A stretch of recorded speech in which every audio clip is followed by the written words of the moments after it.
Okay, so sometimes I have a random tip, and this one is not really random, but I'm going to tell you guys, like, I'm going to try to keep this video short because it's not going to be reviewing a particular project, but I'm just going to talk about like this genre overall because honestly, I think if I point out any particular project, somebody's going to come for my head. So I ain't trying to put my life on the line like that, y'all. So, and I'm going to tell you why in a second, you'll understand, but I'm going to try to keep this video short. I know I said that about the last couple, but listen, I just be talking.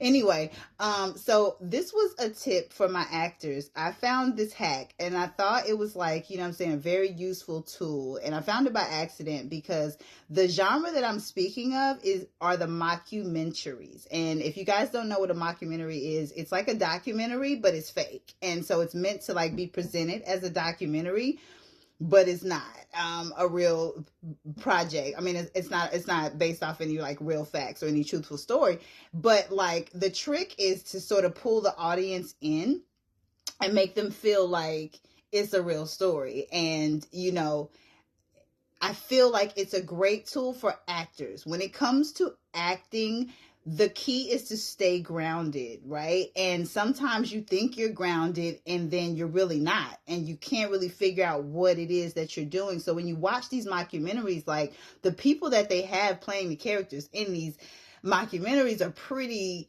daggone good when it comes to acting because you don't know that is fake. And then there's always, for me though, like there's always one person, and it's normally like the actual like reporter or the person like producing or directing the documentary or being the host, whatever you want to call it.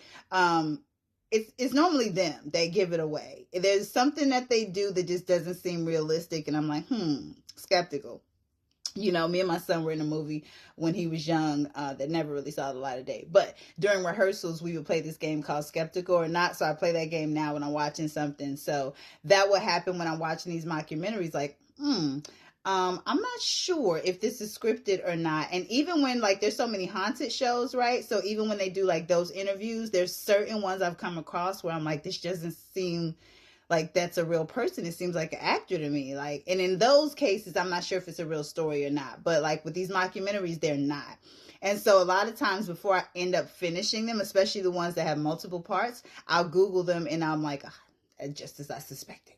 But it's such a great tool for actors to watch them and look at the different characters, because it might be like an old lady in a library or something, and she's giving you the facts on the town. Somebody's investigating a story, and you know this character comes up of this librarian or vital records keeper, you know, a school teacher, and they're so realistic. And it's like, is this a real person that you got to play this role? Is it an actor? I get so intrigued, you know, because they're not normally people that you know or that you've seen in other projects. So you really think, you know, they just grabbed somebody and threw them in here and they're just so real. So just like I told you guys about the project, the Tessica Brown story, the girl that got the glue stuck in her hair, I felt like that was, you know, her performance was very grounded. It was very realistic because I felt like she was telling her own story. So I'm not sure if they get like real people that really work in these offices sometimes to just basically give some real facts on the town or what. I don't know, but it's very intriguing. It's a great actors tool. So actors, if you want a lesson in being grounded and being natural and realistic, make it a habit to watch mockumentaries and look at the differences between those that just had you completely fooled and the ones that made you say, skeptical. So that's my tip. I'll throw these up every once in a while, but I hope that helps somebody. All right. Peace.